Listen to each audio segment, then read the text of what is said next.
All right, people. The next concept for our test that we want you to be all warm and fuzzy with is momentum. Okay? This idea of momentum we were kind of introduced to when we did the collision course. We had different objects rolling down and colliding, but momentum could be applied to any two objects, any multiple objects, as a matter of fact, that come in contact with one another and transfer momentum, which is very similar to energy from one object to another. So momentum luckily was described with another pretty simple three-variable equation. Remember, we use p here, but it really should be rho. It should be a little tail on that p right there. It's the Greek letter rho. But momentum is simply the product of mass multiplied by velocity. How much momentum does something have? Well, figure out its mass and figure out how fast it's going. And when you multiply those two things together, you'll get its momentum. So the first big idea that we kind of went over with momentum was, well, what if something's not moving? What if we have a velocity of 0, right?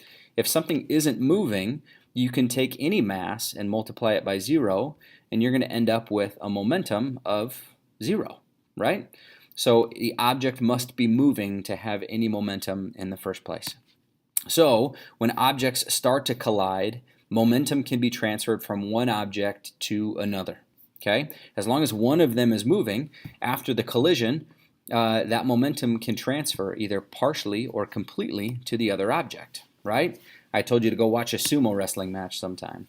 Momentum transfer happens all the time. Okay? These pictures just barely scratch the surface of momentum transferring from one object to another.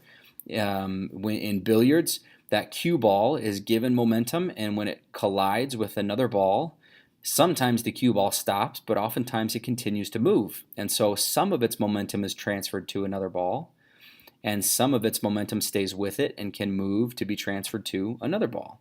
So at the beginning of playing 9-ball or 8-ball, that cue ball is trying to transfer as much momentum as possible to as many of the billiard balls as it possibly can.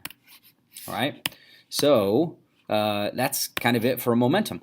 I'll post another video with a few momentum problems kind of showing you how that works.